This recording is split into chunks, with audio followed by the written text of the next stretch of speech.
I played Lieutenant Malcolm Reed on Enterprise, as you probably know, and you are listening to the NX 7062 podcast. Enjoy.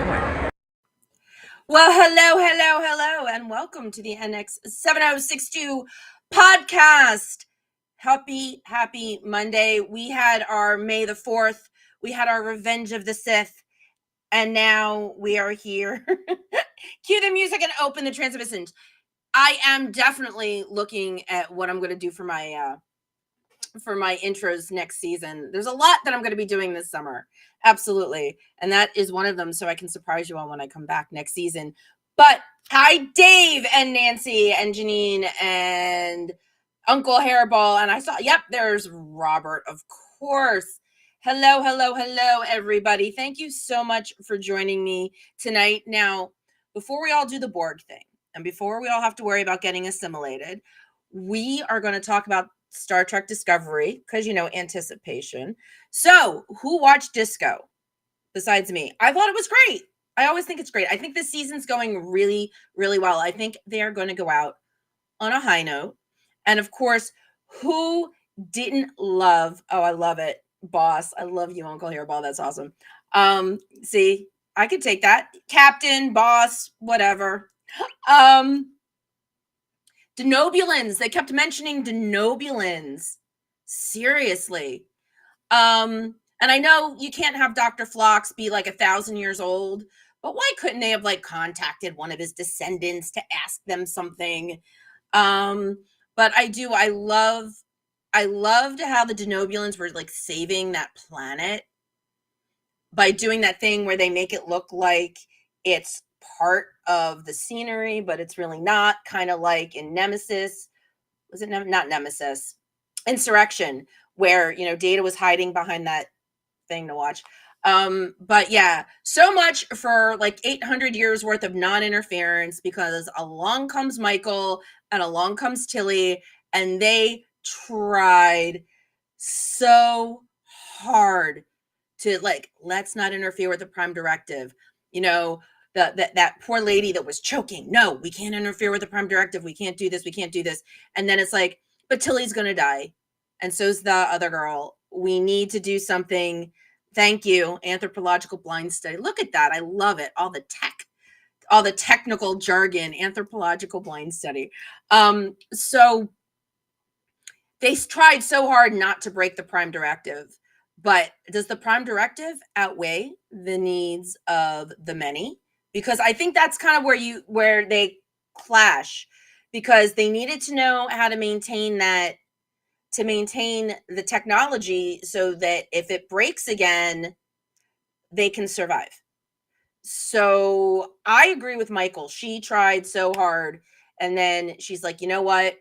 I need to do this. I can't lose Tilly. We're going to do this, and it's actually going to save the civilization. So I think Michael was right. I don't know what you guys think, but I absolutely think that that Michael was right for doing what she did. Now, what are the consequences she's going to have to deal with? I guess we're just going to have to wait and see. There were also people talking about, we got a sneak peek at Starfleet Academy. Hello, Lasso. We got a sneak peek at Starfleet Academy. I, for some reason, was under the impression, because they were calling it Starfleet Academy, I thought they were going to go back to TNG, Voyager era. But I guess if they're doing Starfleet Academy, they're doing it in the future. I don't know. I don't know whose spinoff it's going to be. But that's what everybody's saying. Oh, there were hints. Michael. I don't want Michael to be a teacher. I mean, I love Michael, but I just think she's so good as a captain. And you know what happens when you take somebody that's born to be a captain and stick them in a teaching position? They end up like Captain Kirk, who's just chomping at the bit to get back into the big chair. All right, let me see. What else do I got going on? Let's see. Oh, yeah. The one other thing I wanted to talk about, how awesome was Hugh? I can never pronounce Dr. Hugh's last name right, and besides the fact with my new guest coming on, my next guest coming on, but how awesome was Dr. Kubler? Seriously, it was, Yes, yes, I agree. That is very true. I agree with you, Dave. They better have them come back and do a bigger send off than letting them fly the ISS home. Hi, Kyle. Thanks for joining us. But that conversation he was having with Book, where you're trying to weigh the spirituality with the science and realizing that they can coexist. That last scene where he and Book were talking, and they were talking about relationships and how, yeah, it kind of hurts when you can't share something very specific with your partner, but sometimes, it just is what it is. Partners need to share, but they don't need to share everything per se. And it just means that there's one or two things that you can't, but that's okay. It's not like the death knell of your relationship if there's that one or two things that he can't completely grasp, because he really is a man of science. And we all know Stamets is going to try, because he's that cool kind of guy. So those are my thoughts on Star Trek Discovery, which you are more than welcome to kick back in the chats. But I have got somebody hanging out in the green room who is going to be my last guest of the season. And I am so excited that we were finally able to make this work and get our schedules to work out. So I'm going to do this without further delay. It's Johnathan Del Arco. Hello. Hi, guys. Hello. How are you, Stephanie? I'm good, Johnathan. How are you? Not bad. Thank you. Not bad. Thanks for joining me. I really appreciate you taking time. My pleasure. I'm usually in my pajama and slippers at this hour. It's not even 7 o'clock. Pandemic changed everything. God. I even had to shower. Don't you hate it when that happens? I do, actually. Robert says hi. I work, my day job has me working at home. So. Yeah, I don't, I roll around in my workout clothes all day. It's disgusting. Yeah, I have so many like pajama bottoms and fuzzy socks and slippers and yeah. Oh, Dave Gregory adores you. Well, he adores you. All the pride and love. Much. And yes, I was just going to say, Kyle beat me to it. You have a guitar sitting in the background. Is that yours? Oh, so, yes. So it's kind of, I haven't played it in a very long time. It's missing strings, but it is my childhood guitar. Oh my God, that's amazing. It looks like it's been very well cared for. The nuns used to teach me guitar, and that's I recently put it out in the office just because I thought it would tie it into this, which my friend photographed. It's very funny. This is pre-Barbie. This guy was a costume designer for the closer Major Crimes. His name is Greg Lavoie, and he did a series of Barbies dressed in different parts in LA. And then he did two Kens walking into a live nude shop. Oh, that's amazing. So that is funny. So I wanted like the color tie-in with the yellow. So there. Oh, that's awesome. That's actually one of the things that I wanted to mention is that besides Star Trek, you've done some of my favorite TV shows. You've done guest spots on The Closer, Major Crimes, which, by the way, Connor Trenier from Enterprise also did a Major Crimes. And you did something else that you shared with Connor. What was it? It was Major.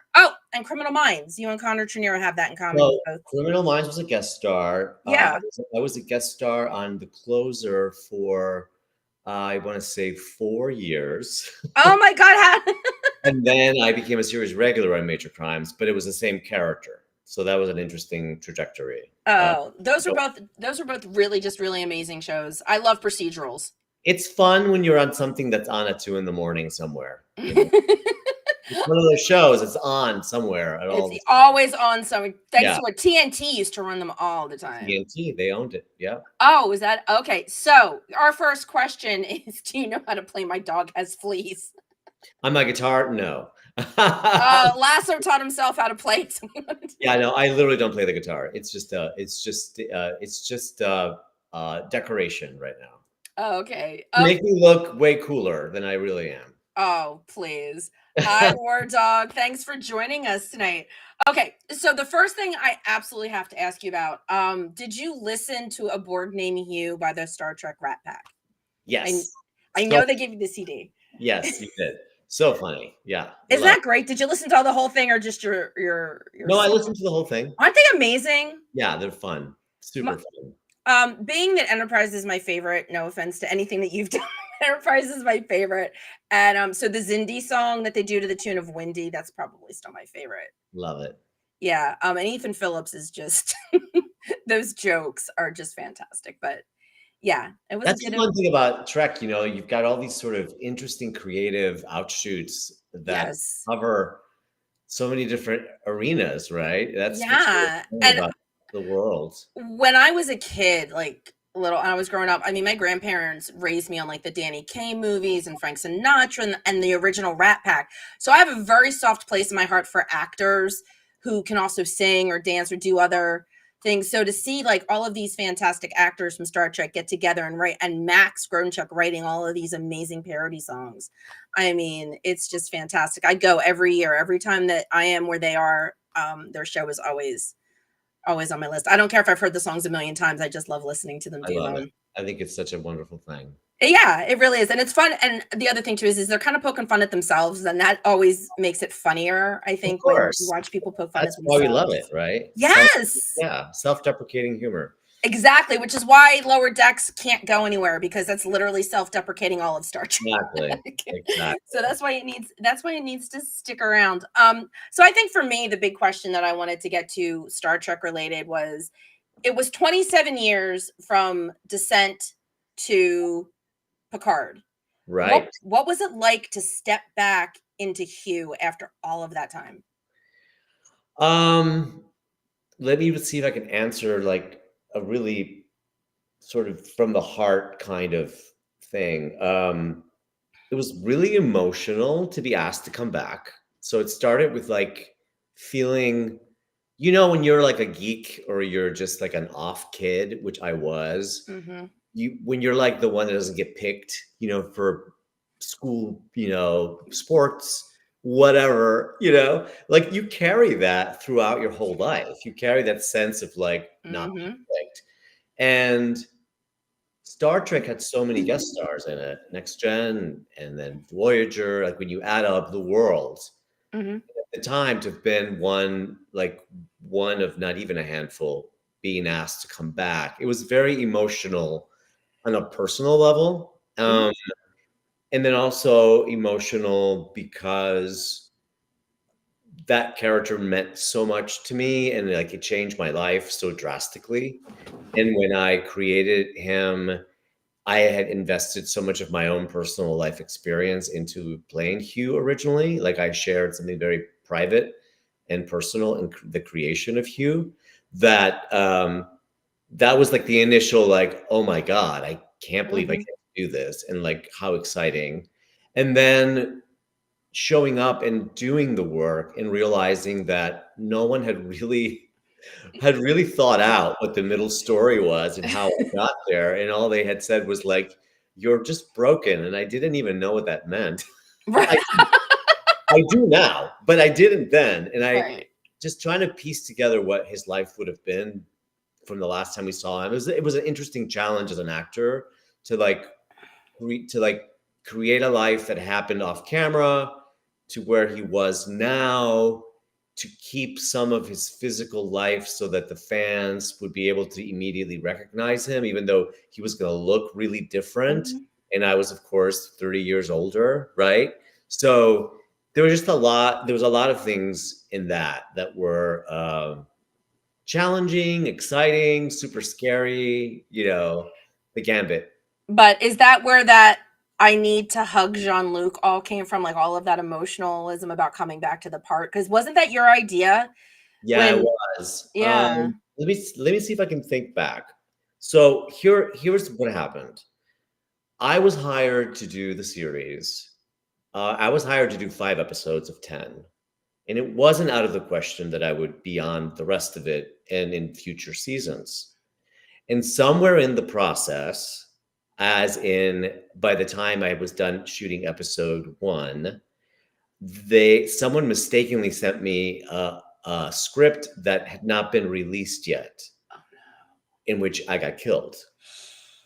No one had ever told me. No one had ever asked me. No one had ever disclosed that was happening to my character. Right. So as you can imagine, I was really, really mad and really, really upset and really like just butthurt. Devastated. Yeah. And devastated.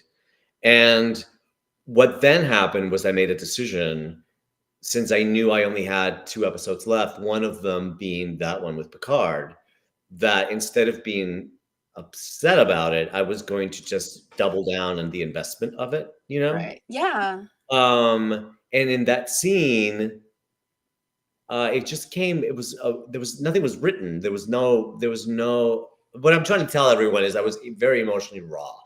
Oh yeah, absolutely. I can I was imagine. very emotionally raw through the Yeah. rest of the season because I knew my time was limited. It's a little like a person being told they have 3 months to live, right? Very Right. similar in terms of the character. So I was very emotionally open, very emotionally raw, which is sometimes when I do my best work, to be honest. When life Yeah. is kind of shit around you, I tend to find great stuff as an actor. But nothing was written. It was just like this moment of him telling him, welcome to the Reclamation Project, etc. And the director was like, we need something here. And Patrick's like, I think we should like at least shake hands. And I said, would you mind? I think I should hug you. And he said, oh, all right, we'll try it. So we rehearsed it and I hugged him. We did it. It was that moment. And the director, who was this amazing woman, Maya Verlo, she's a fantastic director. She came out, she's like, myself and the crew are all really teary-eyed. She was like, we're keeping that. So that kind of became like an interesting like linchpin to what Hugh mattered to Picard, to my friends on the Enterprise.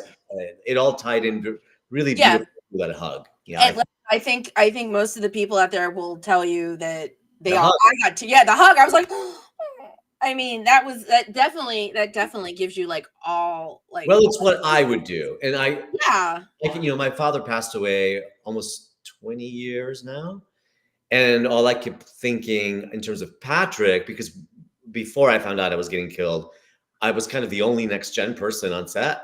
Yeah. So I was like his only buddy, so we'd hang out a lot. And so because my dad's not around, I felt I felt paternal feelings from him and vice versa, right? And so all I thought about that moment, what if my dad were to be walking up to me? What would I do, right? Yeah, no, and it translated. I mean, it came exactly what I would do. It came right off the screen. Yes, that's what good acting is. Exactly. But I mean, nobody technically really dies in Star Trek. So I don't know what the future holds as far as new shows go. But I know but he still has those nano things in him. Maybe somebody found him. Maybe they well, I played at least 3 different characters. I mean, I played Phantom on Voyager. Right. And I played the first Hugh and the second Hugh, which are very different people. But you never close the door on Star Trek. But what's funny though, for everyone listening that's had like a disappointment like that happen, because there's usually no bright side to it. The bright side for me was actually that I got to go do things I wanted to do for a long time, which was to make these 2 little movies I made, these little independent films. Oh, awesome. And I would have never been able to do that because I would have been on Star Trek. I would have been doing Picard. Right. So that was the silver lining, is that I got to go stretch as an actor and get to do a couple of little movies that kind of went nowhere. But I still got to do like the lead in one movie and then like the third lead in another. So I appreciated I actually appreciated the opportunity that not being locked down to a show did. And by the way, shout out to Alex. Like he made good, because during the pandemic we all lost our jobs, obviously. And I reached out to him because I was about to lose my insurance, and he gave me, I'm about to do a reveal. Wish I had a drum roll soundtrack. I did voiceover looping for Discovery. Oh wow, that's amazing. Yeah. So that was a way for me to make my insurance. Keep your insurance. Yeah, because Alex and his team were like, "We got your back. You're gonna get your insurance." So I mean, Star Trek is such a family that way. Yeah. So it's been just an incredible experience, to have that family as a support. And it was interesting because I watched Descent yesterday, just to kind of like I I really had like I was pretty good with your first episode, but I'm like, you know what? I want to refresh my memory about Descent. Yeah. So I watched you can't so I watched both parts, and what you were saying about, how did you get from here to there or there to, Yeah. because you are angry when we first see you, you're like, By the way, I hated Descent. Again, breaking news. I'm going to break news. I did not like Hugh's development in Descent. okay. I hated it. Okay. But without that line in Descent where Picard said, I say something about we have no leader, and he goes, Yeah. well, about that. Without that, you almost wouldn't have right. you. Yes. So now I don't hate it anymore. It was a great prequel to right, because I'm like, okay, he's not a happy Hugh. He's really not happy. I love the aesthetic. Like, to me, like Borg was just a gorgeously written and acted and sort of curated episode. It was so beautiful. I mean, it's one of my top favorite written episodes of Trek. Right, probably behind The Inner Light. So to me, like Borg was so beautifully written, and I just thought that was kind of like, that's like an action movie, We were talking in the green room before we started about some of the other roles that you've done, and the one thing I said that I really like is when they have a character that's terrible, that's just not a good person, but you fall in love with them anyway because of how they're written. Right. That kind of leans towards Hugh. Hugh's a Borg. I mean, we are programmed to hate them. Yeah, and yet you get yes, of course, he's so sympathetic, right? Right, and then all of a sudden he does something, and obviously your development went beyond being a bad guy, but in those moments in the very beginning, when you were just that childlike innocence where you were just rediscovering, was just and I mean, even it was reflected, I think, in Descent when you're like, where's my friend? How's my friend? Yeah. And Riker's like, who? And you're like, Geordi. And you're just like, oh, because like, even as mad as you are at what happened after they sent you back, Geordi was still your friend. Yeah. And I thought that was just like, aw. And honestly, I'm not a huge fan of the Geordi character, but that was very sweet. I thought that was very sweet. I don't know, there's something about Geordi just never resonated with me, but interesting. The first person ever say that. Yeah, Geordi's so beloved. I think LeVar's an amazing person. There's just well, I have news for you too. This isn't breaking because I think everybody that's watching knows. And if I hope I don't lose anybody. I hope like the views are. I was not a fan of The Inner Light either. Wow, I love that episode. I know so many people do. I don't know. It's kind of like I say this. I'm the same way with a lot of the things that I watch, like Doctor Who. I don't know if you're a Doctor Who fan. But they have this one episode called Blink that everybody loves. It's like quintessential. They introduced this new horrible villain, and I love the villain. I think they're fantastic. I just didn't like that episode. I don't know what it is about me that I'm just like. Well, and the thing too, like, because I binged all of Next Gen when I found out I was doing Picard. I like spent a month on my sofa watching all of Next Gen, and there's some clunkers in there when you're doing 23 episodes. I mean, you got to crank out 23 episodes. Yeah, back in the day, nobody writes 23 episodes a season. I mean, now. It was nuts how much work they did. That's just never happens anymore. So. It's crazy. All right, so Robert has been very patiently waiting for me to share this with you. I don't know if you saw it. He is a fantastic cosplayer. I have seen him in person do General Martok, and he has a Borg alcove with the Borg Queen. And he's got you on loop. Love it. Saying resistance is futile. That's awesome. Cool. That is so awesome. But one of the reasons why we postponed from a couple weeks ago was because you wanted to let everybody know about something you've got coming out this week, right? Oh, yeah. Yeah, I'm on a show. I'm in an episode this Thursday on ABC of Station 19, which is a Shonda Rhimes show about a fire station. And I play a lawyer, so I'll talk about a bad guy. I've never played a lawyer before, so that's going to be really interesting. Was there a lot of legalese that you were spouting? Not a ton. It was more about finding. I've never played a lawyer, and it's like a whole other. Right. It's just professions like that, like doctors, carry extra weight of what you have, because you have to find that inner life, but then also be doing the job. And sometimes when you're a lawyer, you're not necessarily like on the right side of an issue. It's going to be interesting to see how it plays out. Awesome. I'm excited. Yeah. Dave Gregory says, even in the clunkers, we get gems. Yes, that's true. Yeah. One of the biggest clunkers that I actually kind of like is Rocky 5. If we want to talk about clunkers, Rocky 5 was terrible, but it had some of the best Rocky lines.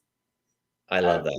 Yes. I mean, Sylvester Stallone is fantastic, and it was Rocky, but it was not the best written, but there were just some really good single lines and a fantastic Elton John song that played over the end credits. Well, you forget Rocky was a freaking Oscar winner. I mean, yes. You know, like you don't think of Rocky as that because he was like on the streets before that hit. He sold his dog. Oh my God, I heard about that. Yeah, and then bought him back. Ugh, after Rocky. Yeah, well, you and I are huge animal people, so yeah, I can't even fathom that. That's the one thing I wanted to ask you. I know that you shot most of your stuff I think all of your stuff was done on the Cube, right? You really didn't. Yeah.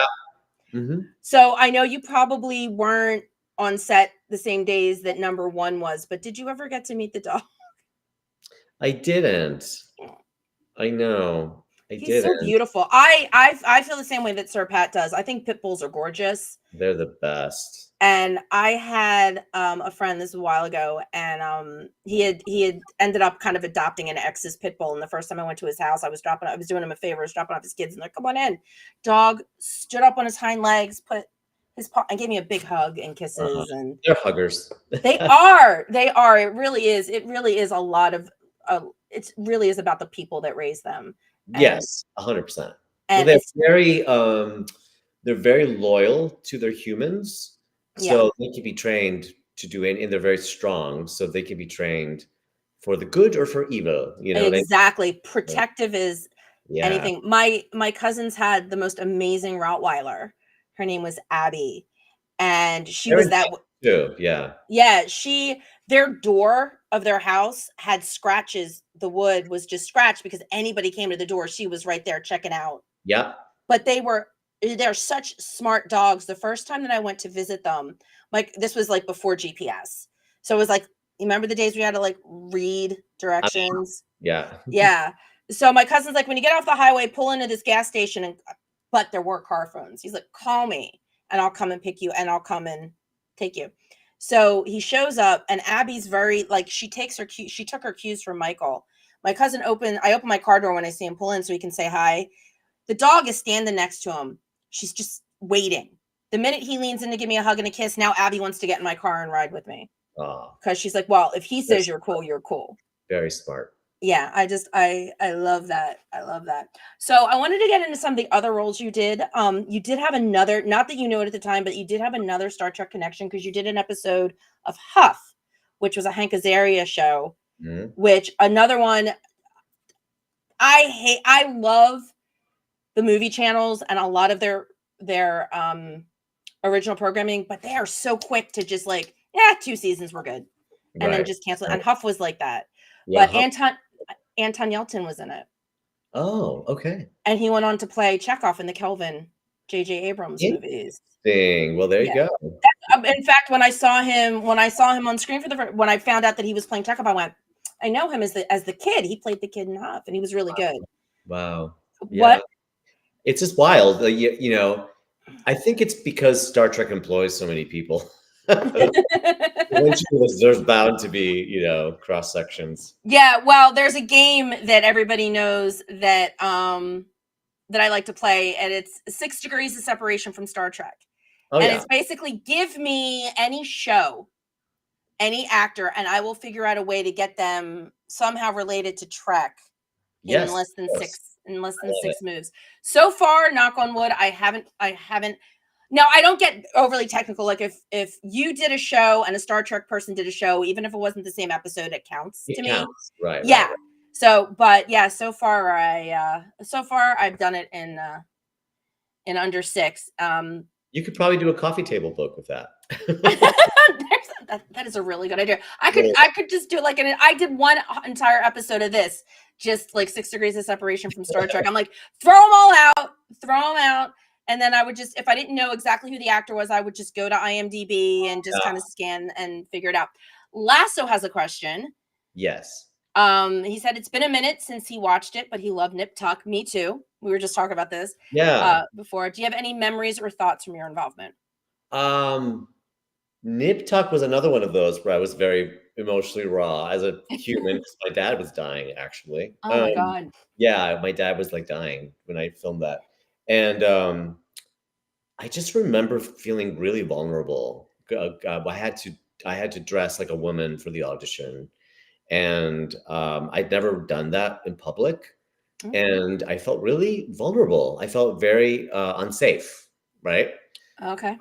And so like a friend of mine drove me to the audition, and it was a really special role. I really loved that character. I thought she had just such a great spirit and mind and will, and point of view on life, you know? I learned a lot from playing her. She was an amazing person. That was such a well-written show. We were talking about that before It we all really was. started. It was very revolutionary. It was. Everything about it, not just like the nudity, but like the whole concept of, plastic surgery and all the stuff that we now see in reality TV. We were kind of exploring all that. And not to mention transgender. There wasn't a lot of airtime for transgender characters back then. Yeah. I think we've obviously come a long way. Now we actually have transgender actors playing the parts they should be. Exactly. So it was kind of early days of that. I feel like, and there's your Star Trek connection because it was Femke Janssen who did one of my favorite. That is one of my favorite episodes of. Yeah. I think it was called somebody's going to correct me if I'm wrong. It was The Gift, the one where she was supposed to. Right. Yeah, the mesomorph.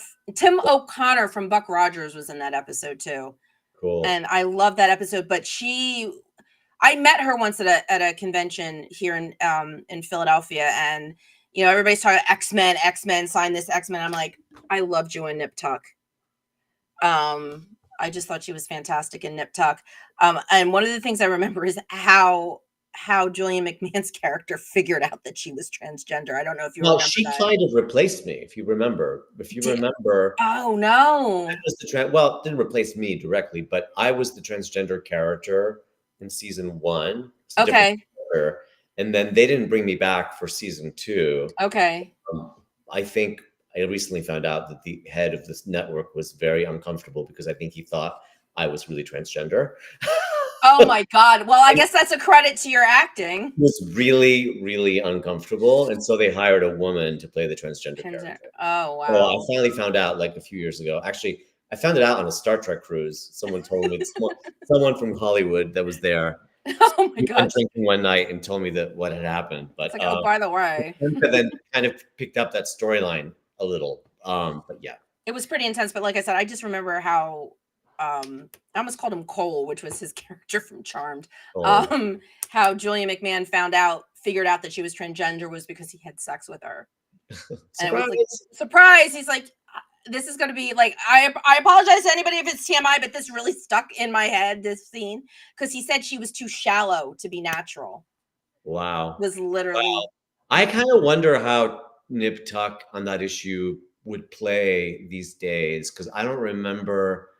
I just wonder what their sensitivity level was to the community. I do know that when I did my episode, my first scene I shot with someone who was trans and had gone through the surgery, and I met them and hung out with them, and they played my friend in the episode. And so I know that person shared a lot of the information with me. So I had a lot of like medical information about the procedures and all that. So I didn't really watch season 2, so I don't really know how they dealt with that. Right. I would bet that the community might find that particular line offensive. Yeah, but I was thinking that, as well. And like I said, it just stuck with me, but I'm just like, it was just weird.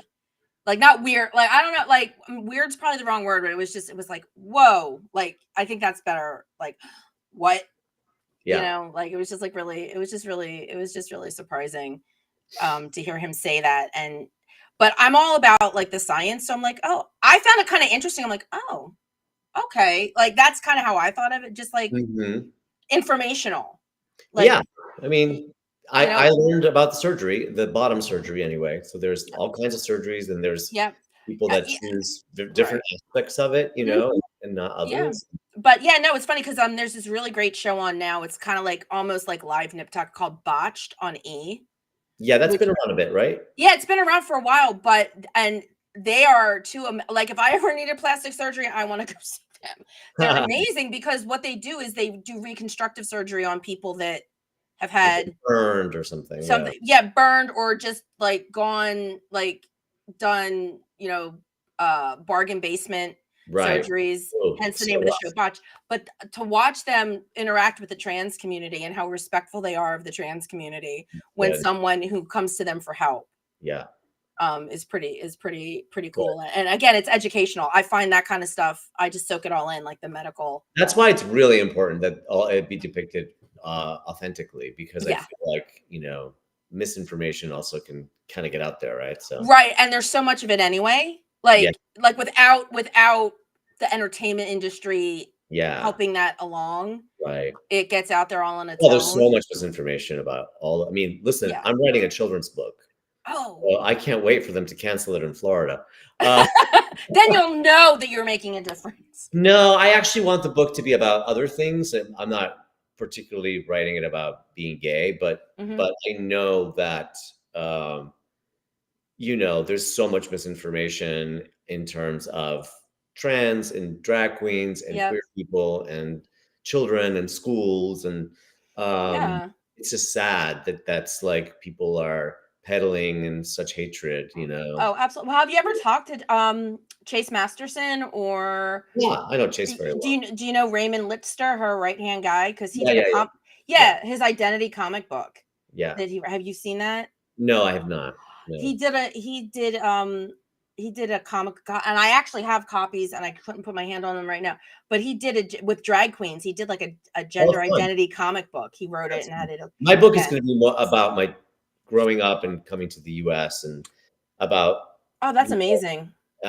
More about, it's going to be based on my childhood, and I mean, I already wrote it with a friend. We have a publisher, so it should be out maybe by the fall. But it's going to be more about like you can have obstacles and feel like you're an other or an alien even, and still be able to have a great life and have a great successful life, No, that's amazing. I mean, like literally, like if the high school me knew what I was going to be doing right now. I know. No, I know. They want me to write a teen book too, which I might do after I write the kids book. Oh, that's amazing. Yeah. Because I feel like, at that age, it can be rough, it can be rough out there. And I think the world's gotten harder than when I was a kid. It's even harder now, even though there's more acceptance. Yeah. In air quotes, I think there's there's way more pressures on kids these days, than there's. And along with I think and I'm an ally, so I don't know from personal experience, but from what I've seen and what I pay attention to, I feel like it's scarier now because people know that people that are not accepting. Yeah. Know what's out, know. Yeah. It's like a false sense of like you could come out when you're younger because there's more acceptance, but then you're also more vulnerable. Okay. Yeah, that's what. Yeah, that you got what I was trying to say. Sword, like you're encouraged to be who you are because it's accepting them when I was a kid. Right. But on the same hand, you then are target because hateful people target you because you're out. You know what I mean? Yeah, exactly. Like I said, I mean, I don't. Like I said, I don't know from personal experience, but I've talked to people. I've heard, I hear stories, and I want to be like the best ally that I can. So yeah. So it's important to me to ask questions. Like I said, I like to learn, and I like to know, and I want to hear those stories and learn. So because the only way you're going to be a good ally is through educating yourself, because you hear that. Yeah, because you hear that it's like it's not someone within the community. It's not their responsibility per se to teach you. It's your responsibility. No, that's right. And you can say that about any community that you want to be supportive of, Yeah. Oh, absolutely. Absolutely. And the other thing that I've always lived my life by is if you're asking a question because you don't know the answer and you're coming from a place of please educate me, as opposed to a place of just asking like a really ignorant question, like the same question can come from either a place of please educate me or just rude ignorance. And if somebody asks me a question and I can tell that it's coming from a place of I don't know, help me, then Right. it's a good, then I really feel like there's no bad questions as long as Right. you're respectful. Yeah. Yeah. So I just think I think it's really important. I think it's amazing that you're in a book. I didn't read I admit I don't read bios. So when did you move? Where did you move from? I was born in Uruguay, which Okay. is in South America, and I lived there till I was 10. And Okay. then my family, we all moved to New York when I was 10. Yeah. Okay. So did you have the theater, like the acting theater bug? I mean, you were in New York, so did you No, catch the in bug New early? York, I did. Yeah. Yeah. That's kind of how I found that's kind of theater is how I found my tribe and my, you know, Hmm. safe space, if you will, was doing theater. So yeah, it was kind of how it all came to be. Yeah. Yeah. See, Star Trek. I mean, Star Trek it was my tribe, and it's like I knew, and then I kind of fell out, and then in 2016 I went to a convention here, and it was the 50th anniversary, and I caught the bug again, and then you're talking about like being somewhere where you can be accepted and feel like you Yes. found your people is Not just, judged, all the things. yes, like not being judged for being a nerd and a geek is a wonderful feeling. Yeah, yeah, So, yeah. okay. So do you have a favorite genre? Like you've done all these amazing different shows. Do you have like a favorite genre, procedural, sci-fi? Is there something that you really enjoy doing more than? I did procedurals for 10 years. I don't care if I ever do them again. They really want me to come do one, I will, but they're not my favorite. And they're not, and I've done them. So I did sitcoms when I was in my 20s. I would Okay. enjoy doing that again. I guess genre, I love movies, I love longer storytelling. So, I don't know if you've watched something like have you seen Ripley, the series on Netflix? No. It's beautiful. It's in black and white. It's a mystery. It's Oh, a yeah, Fellini that movie. sounds fun. Like Yeah. work like that would really interest me. Something really very real and organic and All right.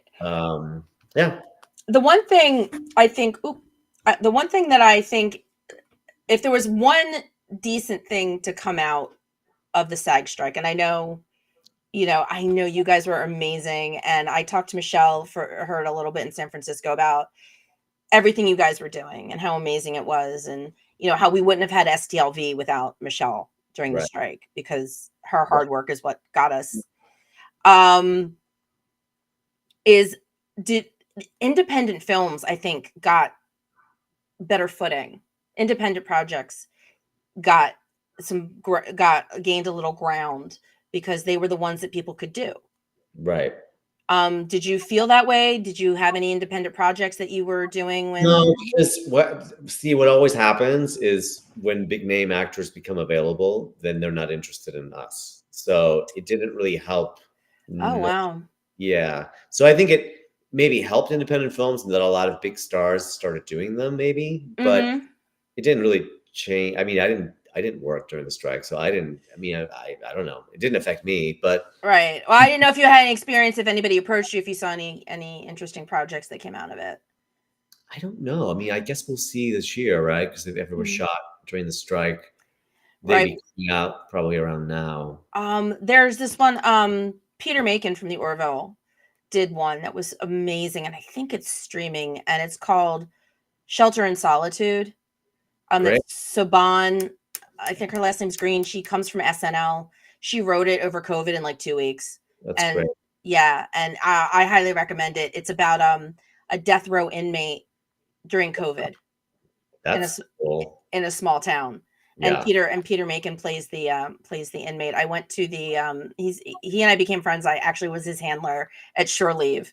So we became friends that way. And when I found out that he was doing this in New York, I'm like, dude, I'm coming to New York to see it. When is shore leave? We talked about that. We did. This year, I am so sad. This year, it is at the end of July. It is literally the same weekend that I normally leave for Vegas, which is the weekend before Oh, end of STLV. July. Okay. Yeah, normally it's at the beginning of July. What happened was they lost their home For like 40 odd years, they had this really amazing place in Maryland for their convention. And in this past October, it closed. That's sad. Yeah, so they were scrambling trying to find a new location, and they ended up finding a really nice one actually in Lancaster, Pennsylvania, which I was really excited about because I'm like, that's so much easier for me to get to than Maryland, because it's literally, I'm only like an hour from the Pennsylvania Turnpike. I'm excited. And then it's like, wait, that's the weekend I leave for Vegas. And I was trying to figure out if there was a way to do both. Because you're gonna leave for Vegas earlier. Yeah. Well, my best friend lives in Seattle. I met her at Vegas in 2017. So the only time we see each other is when we get together in Vegas. Cool. So yeah, so we always schedule like the weekend before to kind of hang out and do Vegas-y things, because like once the convention starts, it's all convention all the time. All the time. Yeah. No sleep. No sleep, no leaving the hotel, It's going to be interesting this year because with the remodel, I can't wait to see what they've done. Some people have already been sharing pictures all over Facebook. Oh yeah, I didn't even know the remodel of the Rio. Okay. Oh yeah, the Ipanema Tower, the tower in the front. Yeah, it's gotten a complete remodel, which is why the prices went up. Cool. Well, not cool that the prices went up, but yeah, cool but finally the rooms are like, they're finally modern, and they got rid of like the American Bar and Grill is gone. There's a food court. There's another. They had kind of a food courty thing going on in the Masquerade section, but now there's a food court, a proper food court, where the buffet used to be, which sucks because I love a good buffet.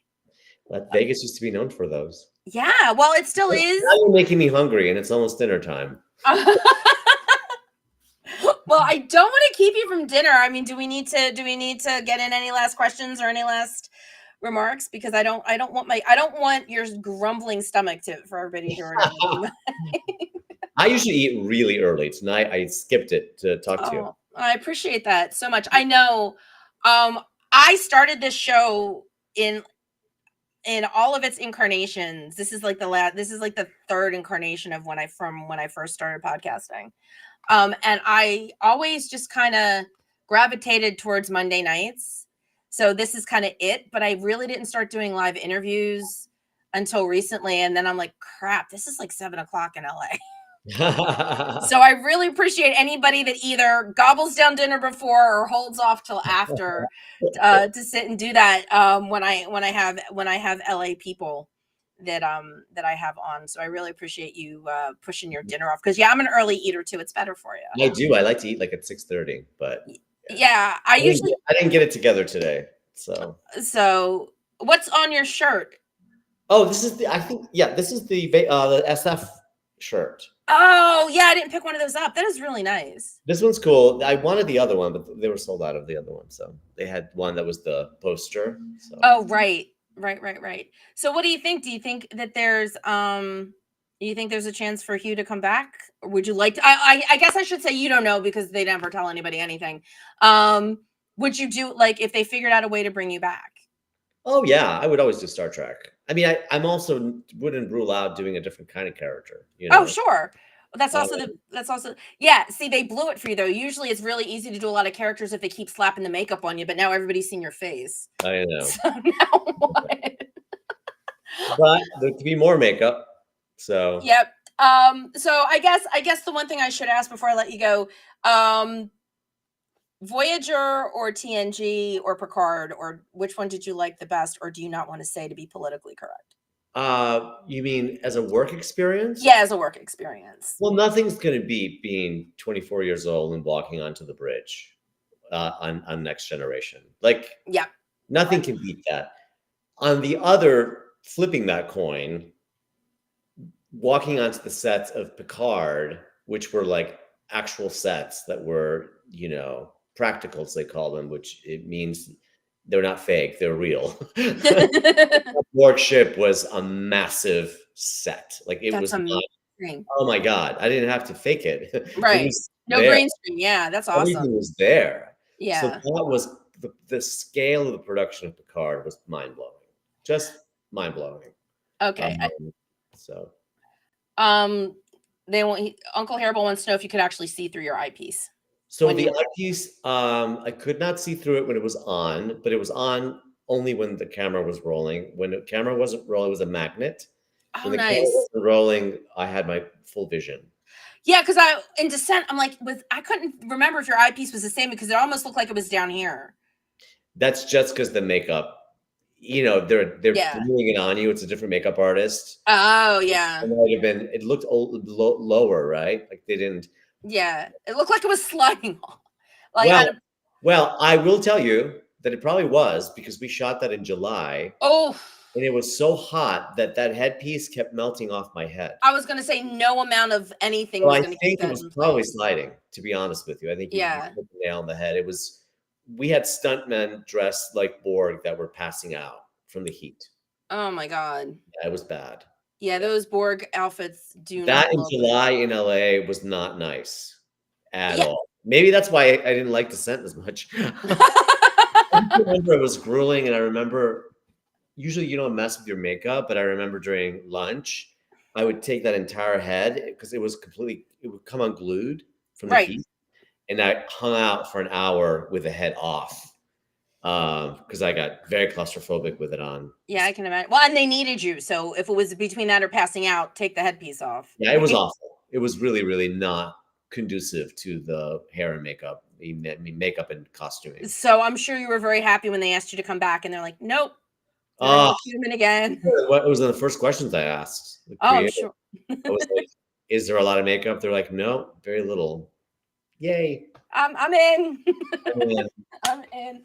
Well, Jonathan, thank you so much. Thank you for having me. Absolutely. Nice seeing you. Good seeing you too. Hopefully we'll cross paths. I'll see you in Vegas. Yes, I'm looking forward to it. Like I said, stop by my booth and say hi to everybody. Because wait, I gotta show you this. Since it's sitting here, I have some amazing fans, and they got me stuff off of my Amazon wish list. Oh, it's not plugged in. It's a little on air. Cute. It's not retro. It lights up. It's not plugged in, but it lights up. So I'm gonna put it on my booth, and then if I'm actually interviewing somebody and we're live, I'm gonna flip the switch and it's gonna be lit up. So I love it. You'll have to come by so I can warm that sucker up. That was a gift from Nancy, who is out there. So Nancy, thank you again. Really appreciate it. Have a fabulous night, everyone. Thank you. You too. Go eat. I don't want you to, like I said, cook it first. So I have to cook it first. Oh, well then, yeah, let's get you. I cook here. Yeah. So yeah, I love to cook. I cook too. All right, guys. Thank you so much for tuning in. Appreciate it. Next week is the last show of the season. So please make sure you tune in. We're going to have a ball. I'll tell you all about it. So make sure you tune in to my socials. Have a great night, everybody. And until next week, I hope to see you around the galaxy. Listening to the NX7062 podcast with Stephanie.